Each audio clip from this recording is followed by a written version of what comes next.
국회 예산결산특별위원회가 통합당의 불참 속에 정부 부처를 상대로 3차 추경안에 대한 종합정책 질의를 벌였습니다. 기재위 등 16개 상임위는 어제부터 오늘까지 소관 부처에 대한 추경안 심사를 마무리하고 모두 3조 2천억 원을 증액했습니다.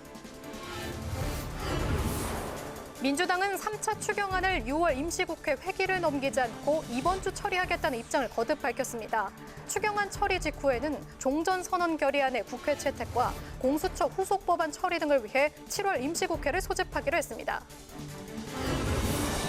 민주당의 단독 원구성에 반발해 국회 참여를 보이콧하고 있는 통합당은 3차 추경 처리를 11일까지 연기하면 추경안 심사에 참여하겠다고 제안했습니다.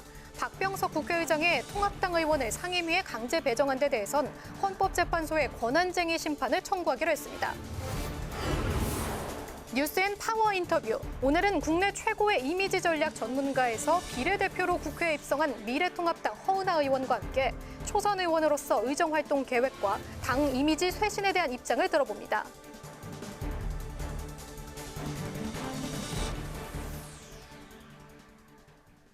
안녕하십니까. 6월 30일 의정종합뉴스 뉴스엔 시작하겠습니다. 오늘은 3차 추경 예결특위 정책질의 중계관계로 조금 늦게 시작합니다. 3차 추경안 심사가 속도를 내고 있습니다. 국회는 어제 상임위 심사를 벌인 데 이어서 오늘 미래통합당의 불참한 가운데 열린 예결특위에서 정부를 상대로 종합 정책 질의를 벌이고 있습니다. 예결위는 예산 확대가 필요하다고 강조했고 정부는 추경안에 조속한 처리를 호소했습니다. 박지영 기자가 보도합니다. 정세균 국무총리는 전례 없는 경제 위기 극복을 위해 정부 재정의 적극적인 역할이 중요하다며 신속한 추경 처리를 거듭 요청했습니다. 이번 3차 추경은 민생을 돌보는 손입니다. 한계 기업을 보듬는 품입니다. 정부가 재정 지원의 골든타임을 놓치지 않도록 추가 경정 예산안을 조속히 의결해 주시기를 간곡히 요청드립니다.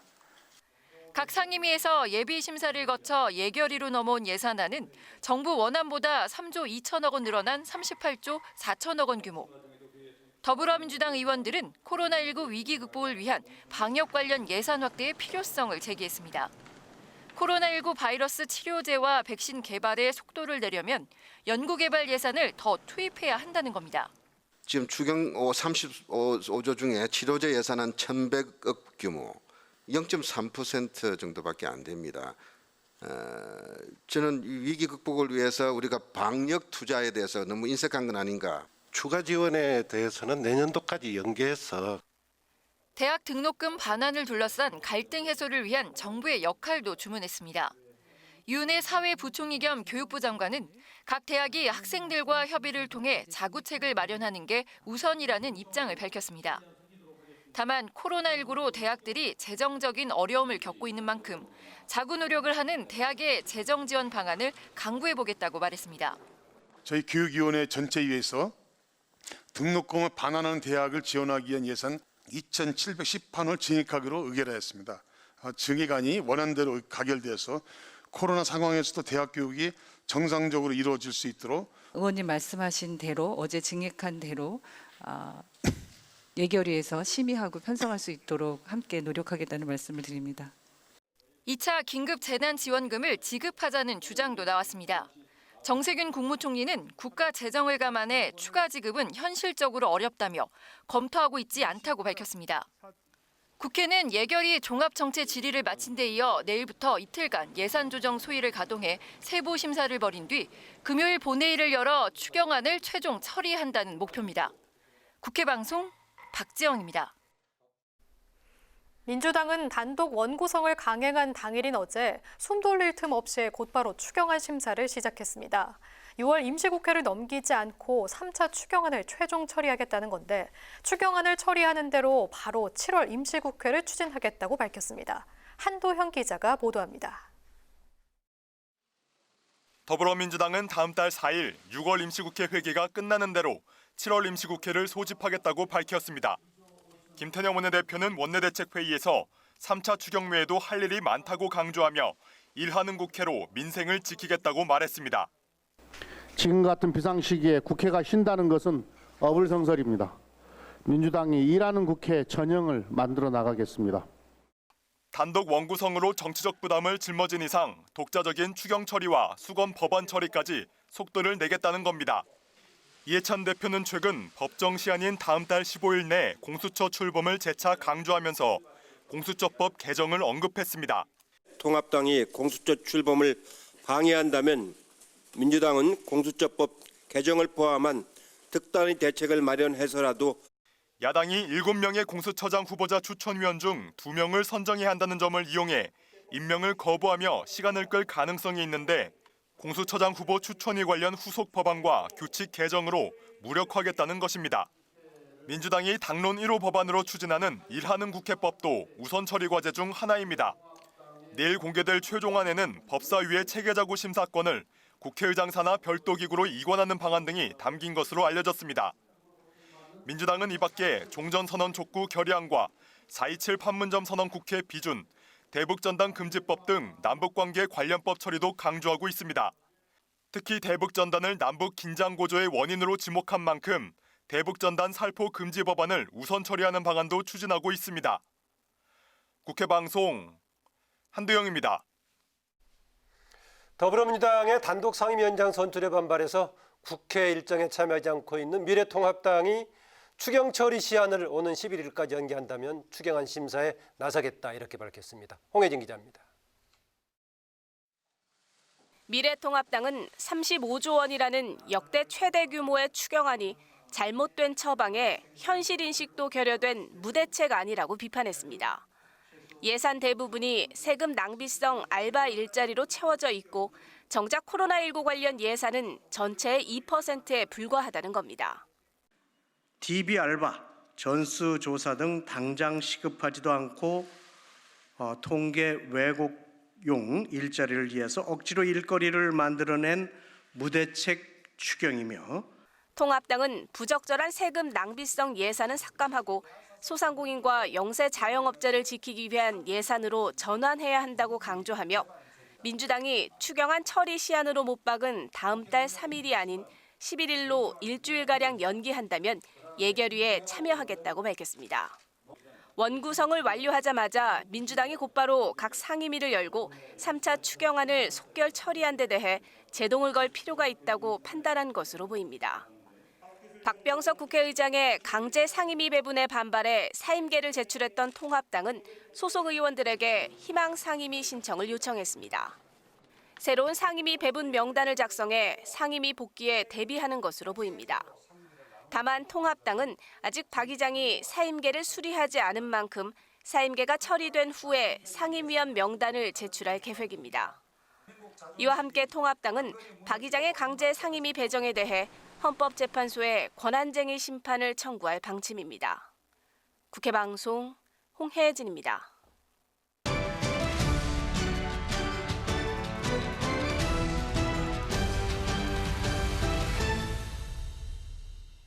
이슈 분석 김세정, 임채영 기자입니다. 어서 오세요. 어서 오세요. 네, 어제 이제 원구성 협상 결렬되면서 결국은 민주당이 사실상 모든 상임위원장을 가져가는 그런 방향으로 이제 개원이 됐는데 결렬되는 과정 속에서 가합의안이 있었다 없었다 이런 논란이 있습니다. 네. 어떤 내용인가요? 네, 이 협상 결렬 책임을 놓고 서로 떠넘기고 있는데요. 네, 본회의 전날까지만 해도 이 여야가 원구성과 관련해서 상당한 의견 접근을 이뤘다고 전해졌습니다. 우선 민주당의 입장은 가합의안이 있었고 각 당이 추인하는 절차만 남겨둔 상태라고 했습니다. 합의안 내용은 이 쟁점이 된 법사위원장을 다음 대선에서 승리하는 정당이 21대 국회 후반기에 가져가고 전체 상임위원장은 11대 7로 배분하는 방안입니다. 또 이른바 윤미향 국정조사와 한명숙 전 총리 사건과 관련한 법사위 청문회 등이 포함됐는데요. 민주당 주장을 들어보면 통합당이 원구성 협상 카드로 한명숙, 유재수, 라임을 일컫는 이른바 한유라 사건 등에 대해서 국정조사를 요구했다고 하고요. 지금 얘기하고 있는 게 지금 민주당 측 주장을 지금 인용하는 거죠? 민주당의 주장입니다.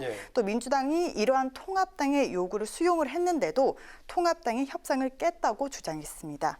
또 협상이 깨진 이유는 통합당 내에서 협상권과 결정권을 달리하는 구조 때문인 것 같다는 언급도 했습니다. 네, 이렇게 민주당에서는 주장을 하고 있는데요. 그런데 임 기자, 통합당에서는 가합의 자체가 애초에 없었다 이런 입장이지 않나요? 네, 맞습니다. 이제 주호영 원내대표는 합의안 초안이나 서명 같은 거는 없었다는 건데요. 네, 통합당이 원구성 협상 과정에서 줄곧 요구해왔던 것은 법사위원장을 야당에 돌려달라는 것이었다고 말했습니다. 견제와 균형, 대화와 타협의 최소한의 장치인 법사위원장을 야당이 확보해야 한다는 주장인데요.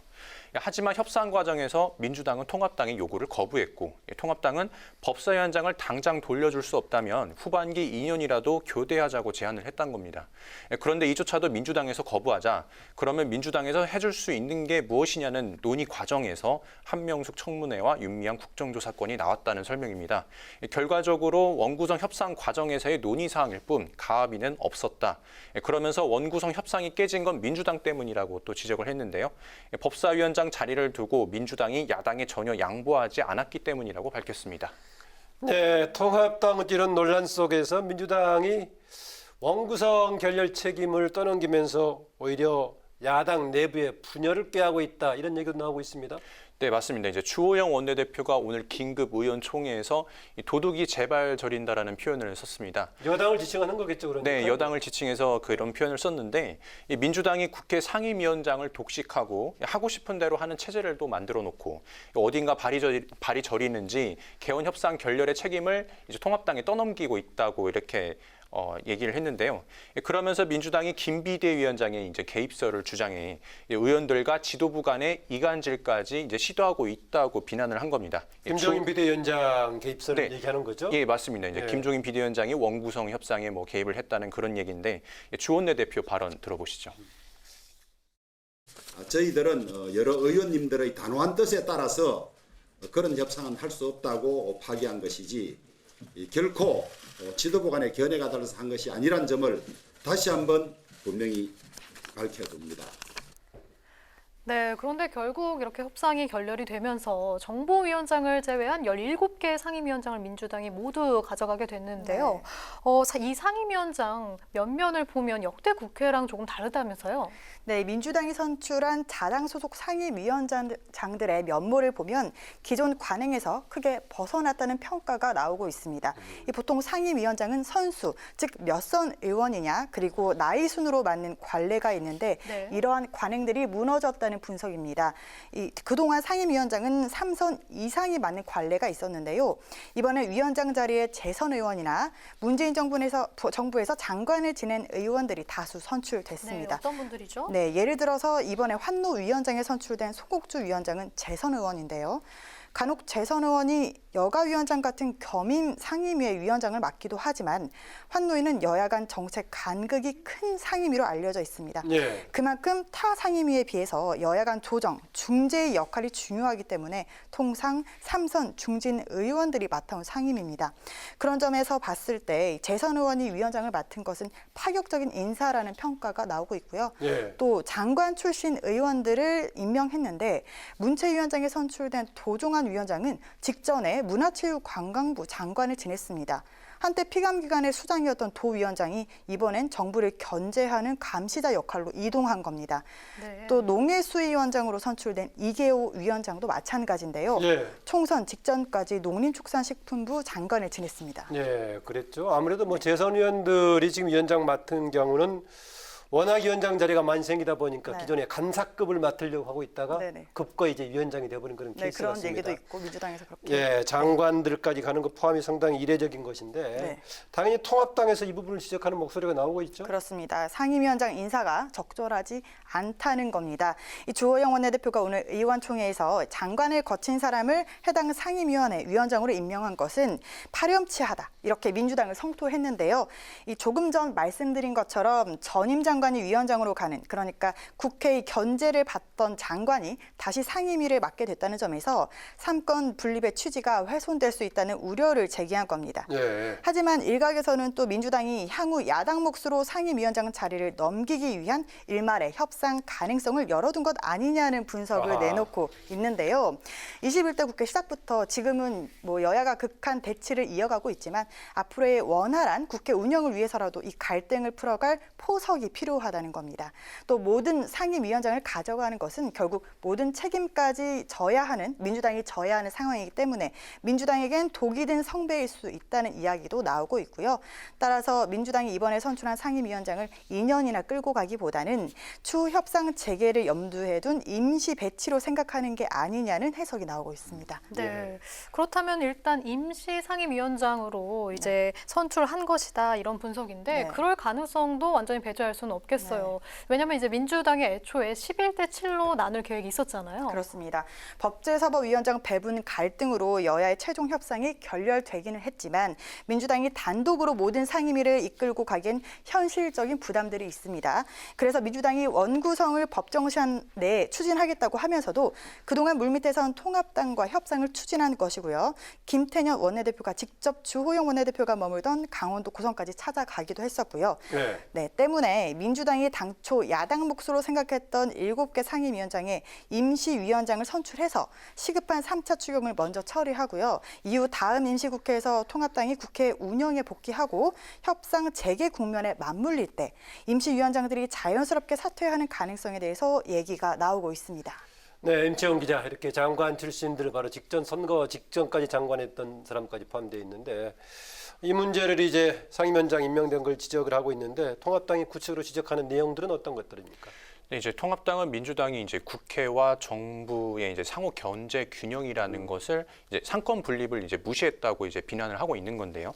이번에 이제 앞서 말했듯이 문체위원장으로 선출된 도종환 의원은 문화체육관광부 장관 출신이고 또 농해수위원장이 된 이계우 의원도 문재인 정부 농림축산식품부 장관 출신이기 때문입니다.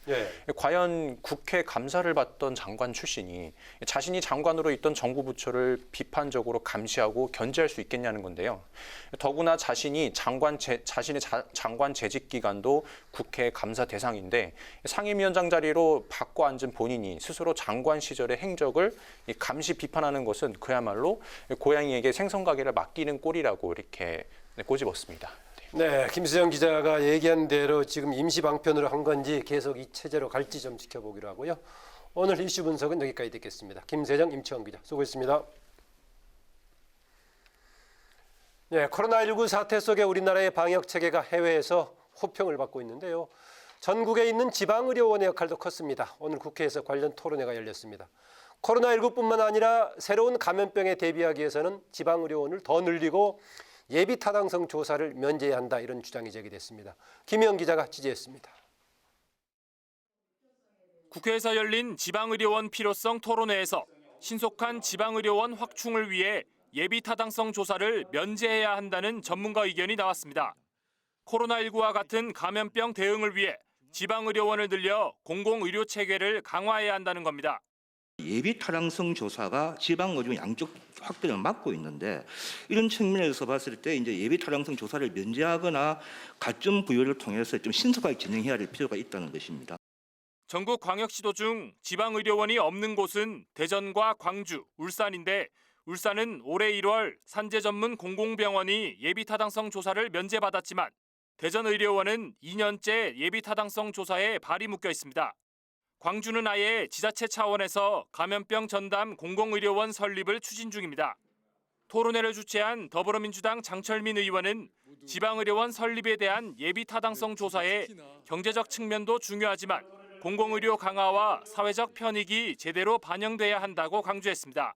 신종 감염병 이 편익을 어떤 식으로 계산할 것이냐, 이 분석할 것이냐의 문제가 되게 중요한 것 같습니다. 장 의원은 예비 타당성 조사에 유리하도록 지방의료원의 역할을 분명히 하고 정부의 재정 지원 책임을 담은 지방의료원 설립 운영법 개정안을 지난 17일 1호 법안으로 발의했습니다.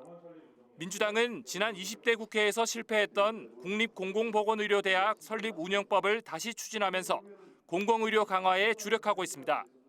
이 법은 전북 남원에 감염병 대응 전문 의료 인력을 양성하기 위한 국립공공의대를 설립하는 게 주요 내용인데 지난 20대 국회에서 지역 특혜 사업이라는 야당의 반발에 부딪혀 자동 폐기됐습니다. 국회 방송 김희연입니다. 더불어민주당은 오늘 전국 대의원 대회 준비위원회 전준위 회의를 열고 당대표와 최고위원 임기를 분리하는 내용의 당헌 당규 개정을 의결했습니다.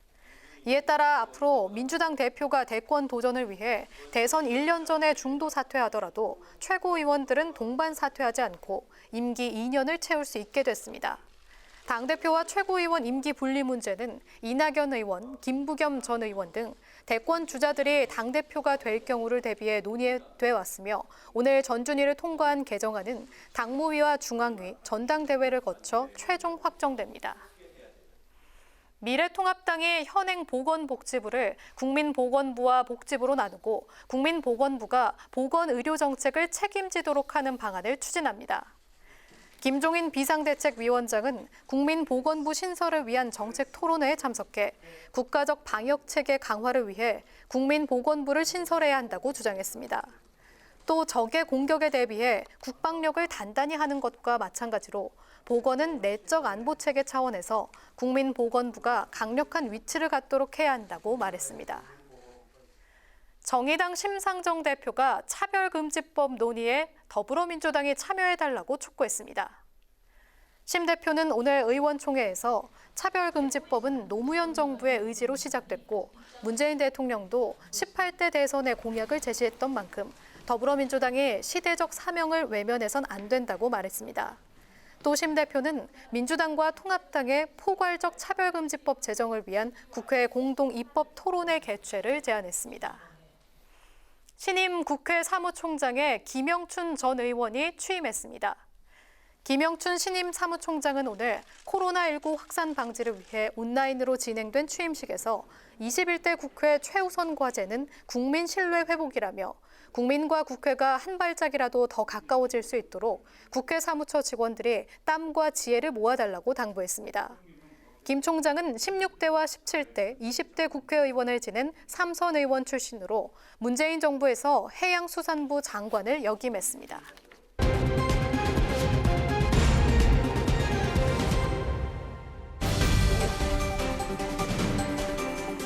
사람들의 시선을 끈 정치 뉴스, 오늘의 정치톡 시간입니다. 6월 30일 정치면을 장식한 뉴스는 무엇이었는지 첫 번째 정치톡부터 만나보시죠. 치열했던 여야의 원구성 협상이 결국 최종 합의에 실패하면서 30여 년 만에 여당 단독 상임위원장 구성이 현실화됐죠. 당분간 여야 대치는 계속 이어질 수밖에 없는 상황인데요. 당장 협상 결렬 배후로 놓고 오늘 여야가 장외에서 공방을 벌였다는 소식입니다.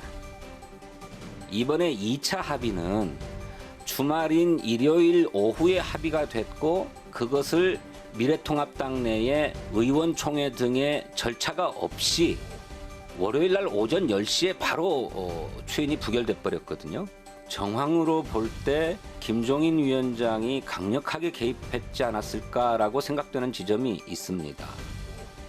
저희 야당 입장에서는 이번에 김태년 원내대표께서 상당히 그 공간이 좁은 협상, 무슨 말이냐면 굉장히 경직된 협상을 했던 이유는 오히려 저희는 그 뒤에 청와대에 강경한 입장이 있지 않았나. 오늘 아침 각자 라디오 방송에 출연한 여야 인사들이 원구성 협상 결렬 책임을 놓고 서로 상대당의 배후론을 제기했습니다. 먼저 더불어민주당 진성준 의원은 주말 동안 여야 협상을 통해 나왔던 가합의안이 통합당에서 의총 등의 절차 없이 부결됐다며 그 배경으로 김종인 비대위원장을 거론했는데요. 김 위원장 배우설은 어제 여야 협상 결렬 후 민주당 김영진 원내수석 부대표가 기자들에게 먼저 언급했던 것으로 알려졌습니다. 반면 미래통합당에서는 청와대 배우설을 제기했는데요.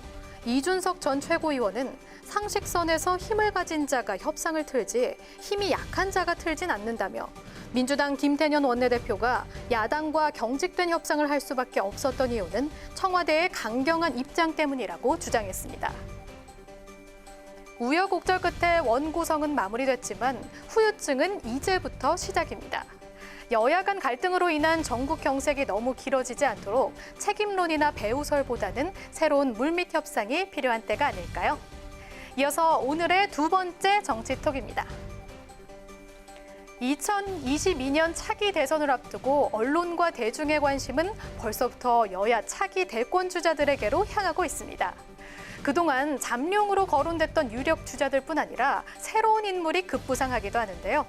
오늘 나온 여론조사 결과에서 윤석열 검찰총장이 단숨에 야권의 대선 주자 1위로 떠올라 정가의 이목이 집중됐습니다.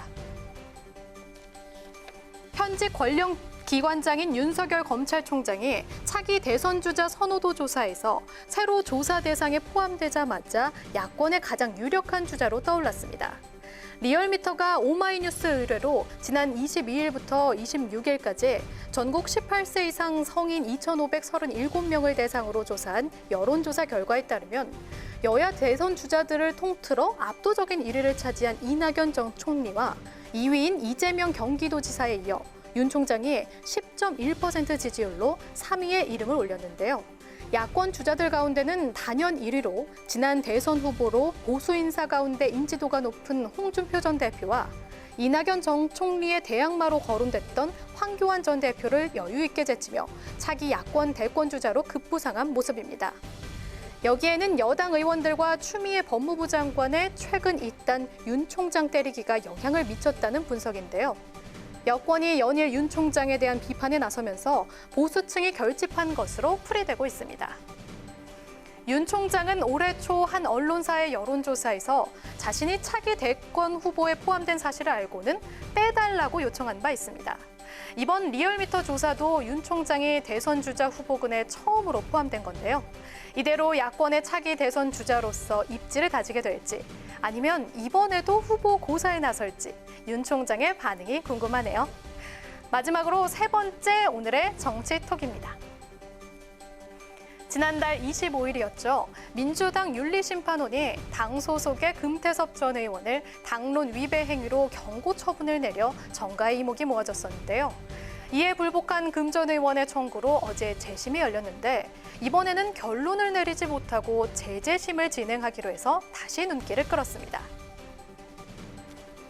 지난해 말 국회 본회의에서 공수처법 표결 당시 여당 의원 중 유일하게 기권표를 던져 징계에 회부된 금태섭 전 의원. 당 윤리심판원은 금 전 의원의 기권이 당론 위배 행위로 판단된다며 만장일치로 경고 처분을 내렸는데요. 이에 재심을 청구한 금 전 의원이 어제 당 윤리심판원에 출두해서 징계 부당성을 소명했습니다. 표결을 이유로 의원을 징계하면 앞으로 논란이 될 수 있는 표결들에 대해서 의원들의 발언이 위축될 것이란 염려를 말한 것으로 전해졌는데요. 금 전 의원은 이어 당론의 강제성 유지를 위해서는 정치적 책임을 지게 해야지 당원 당규로 징계하는 것은 맞지 않다고 지적했습니다. 금 전 의원이 오늘 페이스북을 통해 전한 내용에 따르면 윤리심판원은 재심에 대한 결론을 내리지 못하고 앞으로 한 차례 더 회의를 열어 심의하기로 결정했다고 하는데요. 금 전 의원에게 경고 처분을 내린 지 한 달여 만에 최종 판단을 보류하면서 정치권 일각에선 시간 끌기로 여론 소강 상태가 되길 기다리는 게 아니냐는 관측도 나오고 있습니다. 금 전 의원의 징계 여부와 수위는 정치권에 소신이냐 당론이냐라는 화두를 던졌던 문제이기도 하죠. 그런 만큼 윤리심판원의 결정에 당 안팎의 관심이 모아지고 있는데요. 한 차례 더 미뤄진 최종 결론이 어떻게 나올지 지켜봐야겠습니다. 지금까지 오늘의 정치톡이었습니다.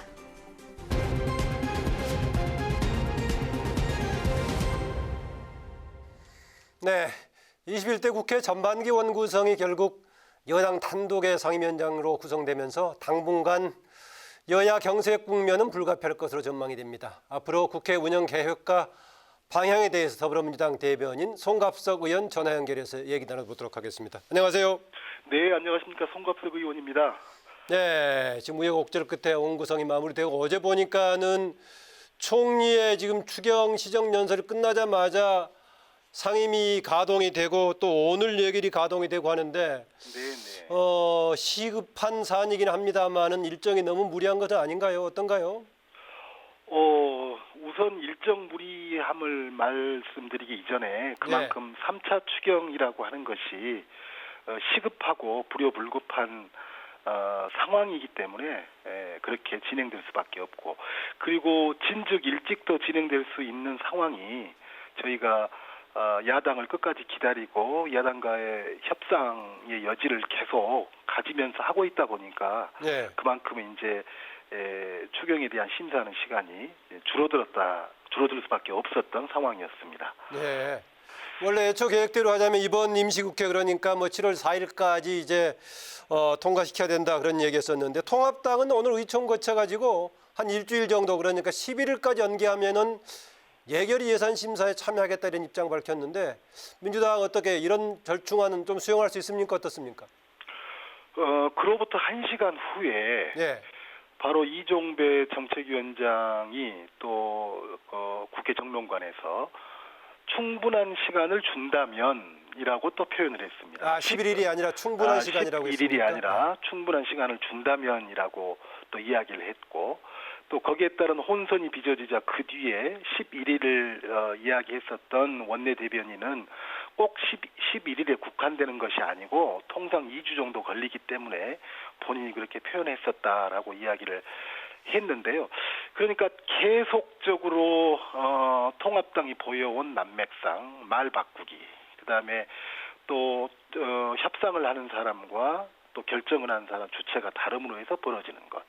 그다음에 작년부터 계속 되어온 문제이긴 하지만 여야 원내대표 사이에 어떤 합의가 됐는데도 불구하고 의총에서 계속 뒤집히는 과정, 이런 과정이 계속 그 21대 되어서도 반복되어 온 이야기이기 때문에 저희들은 뭐 그 말을 신뢰할 수도 없고 또 그렇죠.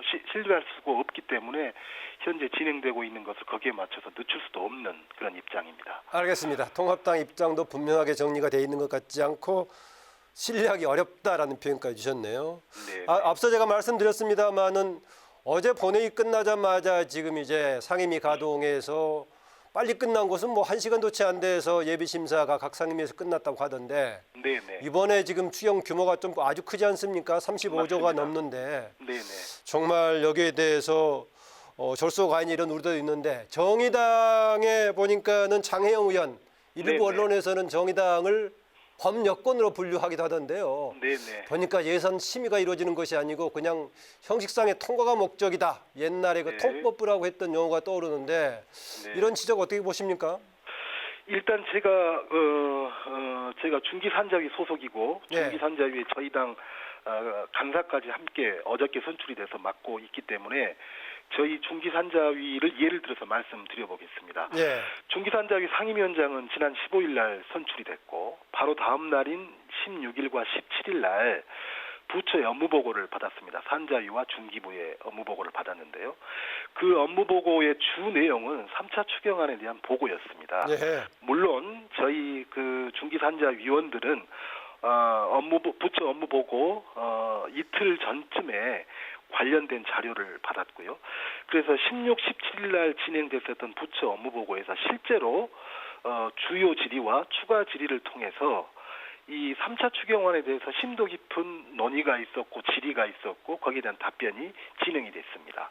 그리고 바로 그 다음에 25일 날은 저희 위원회, 저희 당 위원회 차원에서 중소소상공인들 단체와 함께 긴급 간담회도 3차 추경안과 관련해서 열었고요. 또 같은 비슷한 시기에 저희 당 소속 의원들의 보좌진들도 관련한 업무보고와 공부도 진행을 했습니다. 그러니까 이 말씀은 무슨 말씀이냐면 실제로 저희 중기산자위에서는 6월 16일부터 시작해서 어제인 6월 29일까지 실제로 14일 정도의 시간을 3차 추경에 대한 심도 깊은 논의와 점검, 연구 이런 것들이 진행됐었다라고 하는 점들을 꼭 좀 알아줬으면 좋겠습니다. 네, 마지막으로 이 질문을 좀 드려보겠습니다. 지금 아까 통합당에 대한 신뢰가 없다라고 말씀하셨는데 그냥 통합당이 참여할 거면 참여해라 이런 태도로 가실 겁니까? 아니면은 어떻게 설득해서 같이 하자고 복귀를 설득해 볼 계획이신가요? 어느 쪽이신가요? 이번 추경 심사안은 어쩔 수 없을 것 같고요. 어쨌든 이번 주 금요일 날까지는 최종적으로 통과가 돼야 되기 때문에 뭐 지금 참여한다고 해서 뭐 참여하지도 않을 거지만 참여한다고 해서 어떤 뭐 실질적인 논의가 진행되는 것이 물리적으로 불가능할 것 같습니다. 저희는 바로 금요일 날 이번 주 금요일 날 7월 임시국회 소집을 요구를 할 겁니다. 그렇게 해서 다음 주부터는 정말로 본연의 일하는 국회의상을 만들어 갈 건데요. 그 과정에서 원내 차원에서 계속적인 여야 협상이 진행될 거로 알고 있습니다. 네, 오늘 말씀 여기까지 듣겠습니다. 고맙습니다. 네, 고맙습니다. 네, 지금까지 더불어민주당의 대변인 송갑서 의원이었습니다.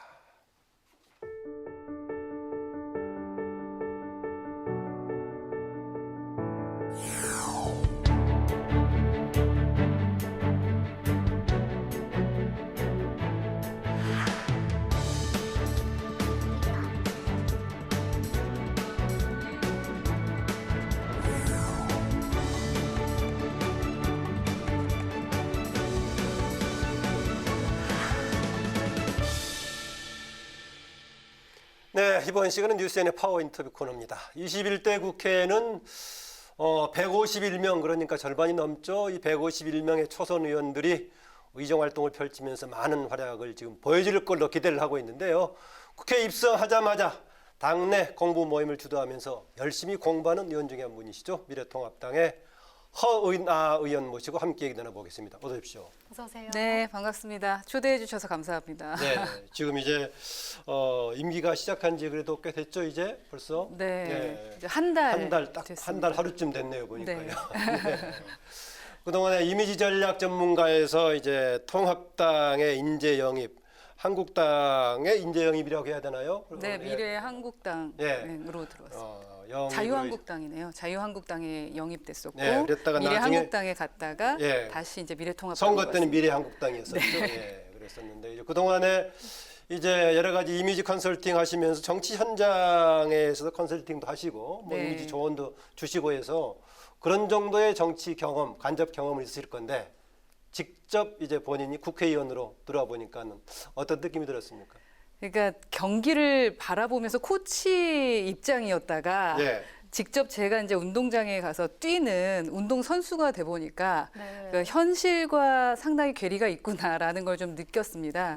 근데 제가 지금 초선들과 많은 이야기를 나눠보면서 느꼈던 점은 저뿐만 아니라 151명의 초선들이 지금 현재 다 저와 같은 그런 기분이 아닐까라는 생각이 좀 들고요. 그러니까 지난 4월에는 제가 좀 후보자 신분이었어서 열심히 전국 돌아다니며 또 운동을 했었고 제가 5월에는 이제 당선자 신분 이었어요. 당선자였어요. 그러니까 국회의원은 아니었는데도 30일부터 이제 그죠. 30일부터 국회의원이 되고 그 전에는 이제 당선자 신분으로 다닐 때도 그 국민들께서는 저에게 한 3선, 4선 되는 국회의원의 그 눈높이로 저를 바라보시는 걸 느꼈습니다.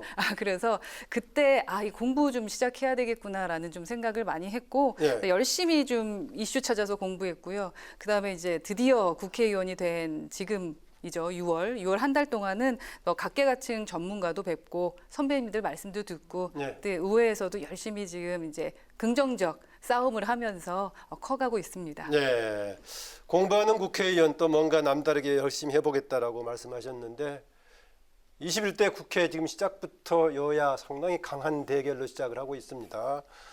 지금 아직까지도 국회 일정에 통합당은 참여하지 않고 있는데요. 어제 이제 강제 배정된 상임위 다시 또 통합당은 상임계를 냈습니다. 이번 출마하는 과정 소감 어떻습니까? 제가 이제 밖에서 지켜봤을 때 국회의원들 왜 이렇게 맨날 싸움만 하나 그리고 왜 이렇게 일을 안 하나라는 생각을 했었어요. 근데 막상 제가 또 이 운동장에 들어와 운동을 하다 보니까 싸움을 하는 것이 국회의 일이구나라는 건 느껴집니다. 할만하다. 그러니까 이념이 다르니까 또 지역이 다르니까 생각들이 다르니까 싸움을 하는 직업일 수는 있겠다. 다만 그 싸움이라는 것이 좀 종류가 있지 않습니까? 길거리에서 그 드자비 싸움이라고 하죠. 그런 싸움이나 아니면 링 위에 올라가서 어떤 룰에 맞춰서 싸우는 그런 것들이 있을 겁니다. 근데 이제 우리 국회의원이라면 그 대화와 협치를 통해서 링 위에서 룰과 어떤 명분에 따라 좀 싸워야 될 텐데 현재는 좀 그러지 못하고 있는 것 같습니다. 싸움을 얘기하니까요. 경기에 비춰본다면 우리의 지금 국회 어느 종목 같습니까? 격투기 같습니까? 구기 종목 같습니까? 육상 같습니까?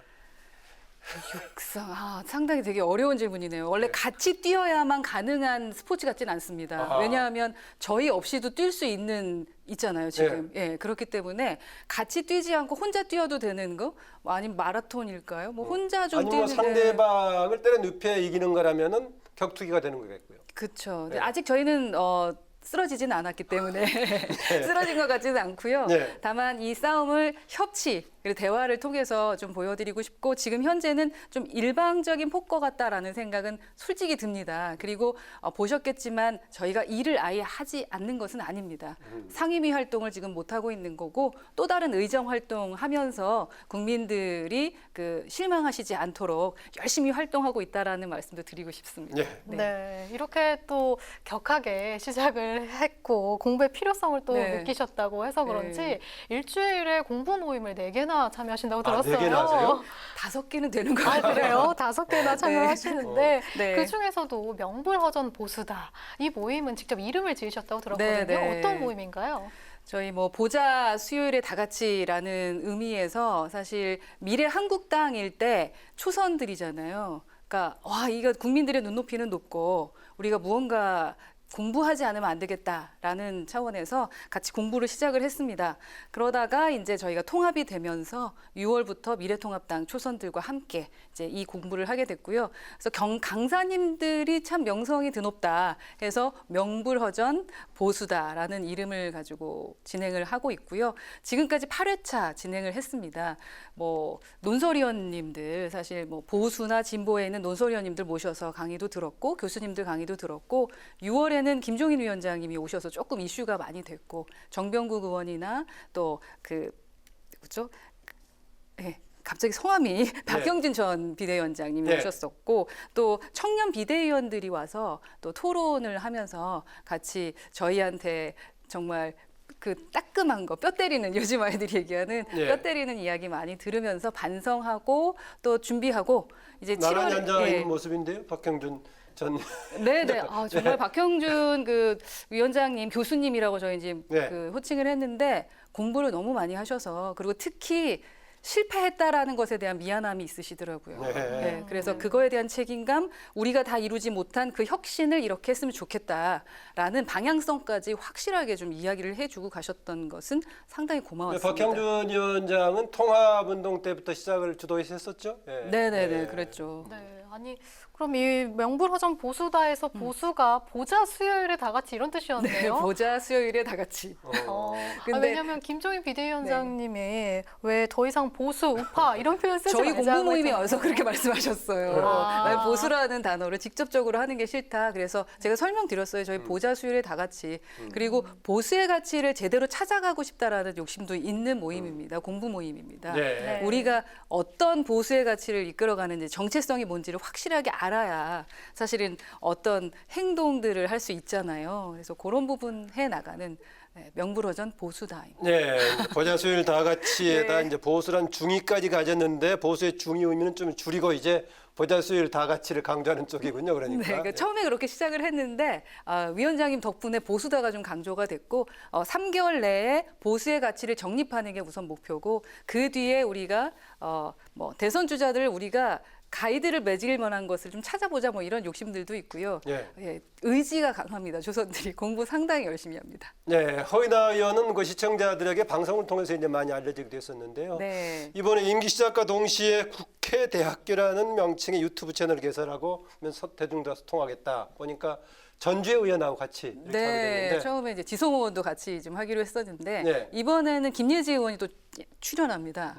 그게 곧 나옵니다. 아, 주도를 하고 또 출연을 하면은 결국은 여러 사람이 참여하는 방식이 되겠네요. 그렇죠. 모든 의원님들을 다 모시려고요. 나중에 좀 우리 그 협치가 되면은 민주당 쪽 분들도 모셔다가 얘기를 해볼까라는 생각은 있습니다. 주로 어떤 내용을 가지고 얘기하나요, 거기서요?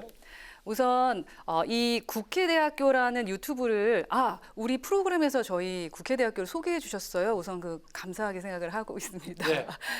국회대학교라는 것이라고 말씀을 드린 이유는 우리가 국민들의 눈높이에 맞춰서 젊은 분들 그리고 중도 특히 저희 딸이 17세예요. 그래서 2년 뒤에 이제 투표권이 생기는데 그 투표를 할 때 우리에게 대해서 좀 긍정적으로 생각할 수 있게 접근할 수 있는 소통 창구가 어딜까라는 것을 것을 고민해 보니까 유튜브밖에 없더라고요. 예. 근데 기존의 유튜브들은 너무 대담 위주고 무거운 것이 많으니까 그 국회의원들을 또 국회에서 어떤 일을 하고 있는지에 대한 것을 좀 편안하게 설명해 주는 걸로 가보자. 예. 그래서 그 국회 1, 2, 3, 4학년 해서 신입들이 처음에 들어와서 어떤 동아리 활동을 하고 어떤 식으로 이 대학 생활을 하고 있는지를 젊은 층이 좀 접근을 해보면 좋겠다라는 생각을 해서 만들었습니다. 예, 네.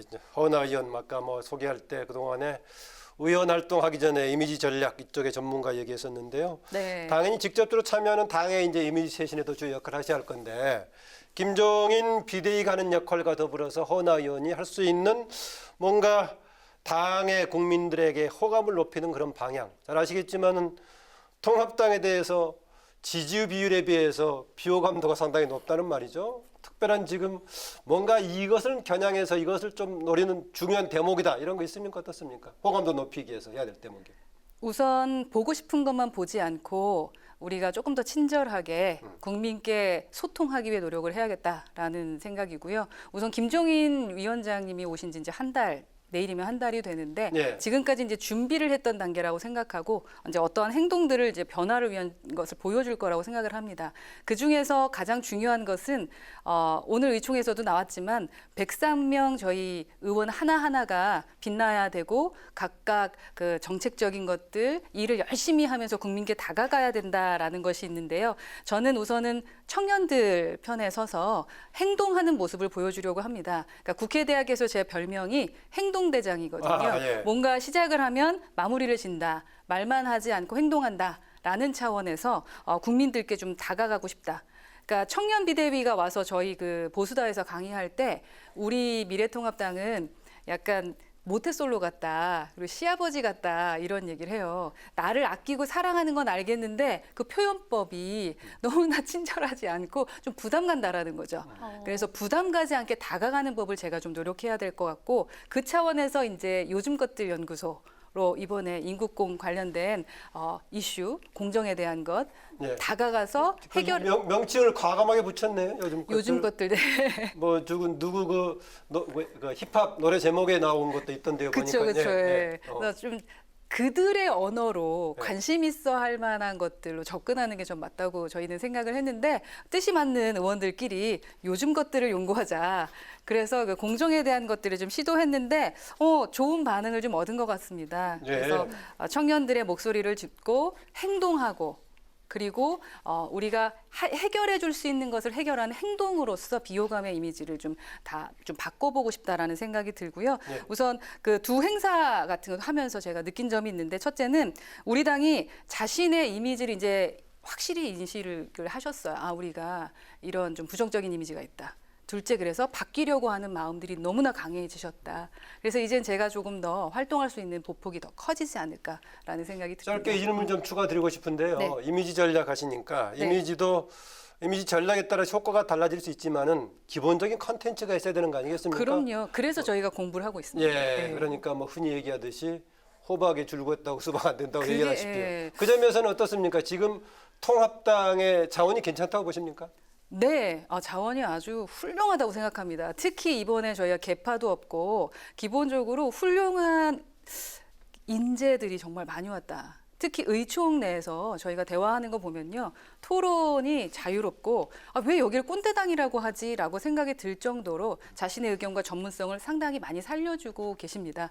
아주 좋은 지적이신데 제가 이미지 전략이나 이미지 컨설팅을 한다 그러면 겉모습을 꾸미는 게 다라고 생각을 하시더라고요. 그렇지 않습니다. 저희가 그 명불허전 보수다를 통해서 정체성을 정립하기 위한 공부를 3개월 동안 꾸준하게 하고 그 후로 또 다른 단계로 공부를 하려고 하는 이유가 내가 누군지, 내 본질이 무엇인지 네. 팩트를 정확하게 알지 못하면 절대적으로 이미지 전략에 성공을 하지 못합니다. 네. 그래서 지금 저희는 준비하고 있고 속부터 완전히 바꿔나가서 국민에게 실망시켜드리지 않고 호감을 주기 위해 노력하고 있다라는 말씀을 드리고 싶습니다. 네. 네. 아까 이제 청년들 문제에 특히 관심을 많이 두신다고 해가지고 네. 요즘 논란되고 있는 인천국제공항공사 이 문제에 관심 많으실 것 같아요. 어떻게 생각하신가요? 제가 이제 아시겠는데 제가 승무원 출신입니다. 예, 네. 대한항공에서 승무원 한 5년 정도를 했거든요. 그때 왔다 갔다 하면서 늘 뵙는 분들, 그분들이 계시지 않으면 사실 뭐 저희가 일을 못하죠. 그러니까 가족같이 느끼는 그런 분들의 이야기고, 또 제가 대학에서 한 20년간 강의를 지금 했습니다. 네. 청년들을 바라봐 왔죠. 그리고 그 청년들의 꿈이 지금의 우리의 모습으로 봤을 때, 그러니까 꼰대, 우리가 노력하는 꼰대가 되기로 했는데, 꼰대 입장으로 봤을 때 그 목표가, 꿈이 되게 작아졌어요. 평범하게 살고 싶다라고 생각하는 경우들이 상당히 많아졌죠. 예. 그럼에도 불구하고 열심히 공부하면 내가 원하는 곳에 갈 수 있다라는 꿈을 갖고 살던 친구들이 정말 많이 놀랐을 것 같습니다. 예. 그래서 상당히 많은 관심을 갖고 있고, 이 문제는 저희가 요즘 것들 연구소뿐만 아니라 의원들, 청년에 관심 있는 분들이 지속적으로 관심을 갖고 어떻게든 해결하려고 하는 것들을 해보고자 합니다. 예. 네, 허연 1호 법안, 네. 함께 일하는 국회법이라는 표현을 하셨는데요. 네. 민주당의 일하는 국회법에 맞대응한 의미도 있다고 들은 것 같은데 네네. 어떤 점이 대비가 되는 겁니까?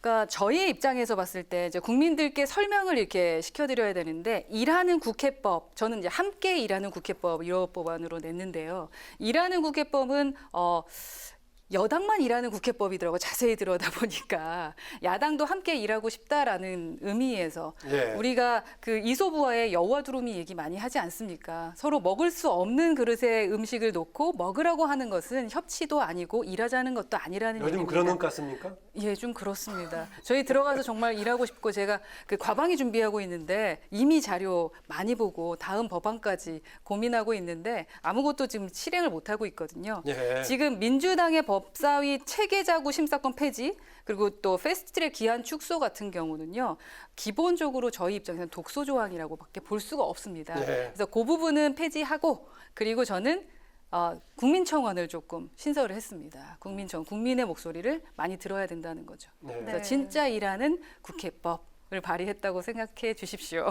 네. 그럼 마지막으로 앞으로 21대 국회에서 이루고 싶은 목표, 의정활동 계획 궁금한데요. 짧게 한 말씀 부탁드릴게요. 네, 제가 선배한테 들었는데, 정치꾼은 다음 선거를 준비하고 정치인은 다음 세대를 준비하고, 정말 훌륭한 정치인은 두 개 다르게 생각한다 그러더라고요. 근데 저는 아직은 훌륭한 정치인보다는 좀 다음 세대를 생각하는 정치인이 되고 싶고요. 제가 지금까지 도전을 정말 많이 받아왔습니다. 청년 정치인으로서, 그러니까 청년으로서 사업을 하면서 많은 도전, 그리고 여성으로서 창업해서 도전, 또 최초의 이미지 전략가라는 것에 대한 도전들을 많이 해왔는데, 우리 청년들이, 그리고 우리 여성들이 허나도 했는데 네. 나라고 못할 수 있을까라는 생각을 할 수 있는 어떤 버팀목, 디딤돌, 이런 것을 우리 국회에서 보여주는 것, 그게 제가 목표입니다. 예. 예. 그러니까 적어도 이제 정치꾼만은 되지 않겠다는 것은 네, 확실한 맞습니다. 것 같고요. 네. 앞으로 다른 사람들한테도 새로운 또 희망과 용기를 주는 또 사례가 되고 싶다, 이런 네, 얘기가 꼭 듣겠습니다. 그렇게 하도록 노력하겠습니다. 오늘 고맙습니다. 네, 감사합니다. 네, 뉴스연의 파워 인터뷰, 지금까지 미래통합당의 허은하 의원과 함께했습니다. 네, 날씨입니다. 폭우가 쏟아지는 영동 지방과 달리 서울은 장맛비가 소강 상태에 접어들었습니다. 강원 영동은 내일 새벽까지 최고 120mm 이상의 많은 비가 더 내릴 것으로 예상되고요.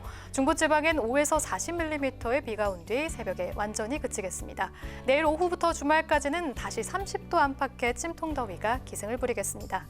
네, 오늘 뉴스에는 여기까지입니다. 국민에게 신뢰받는 국회, 국민에게 힘이 되는 국회를 위해서 내일도 뉴스엔이 함께합니다. 시청해 주셔서 고맙습니다.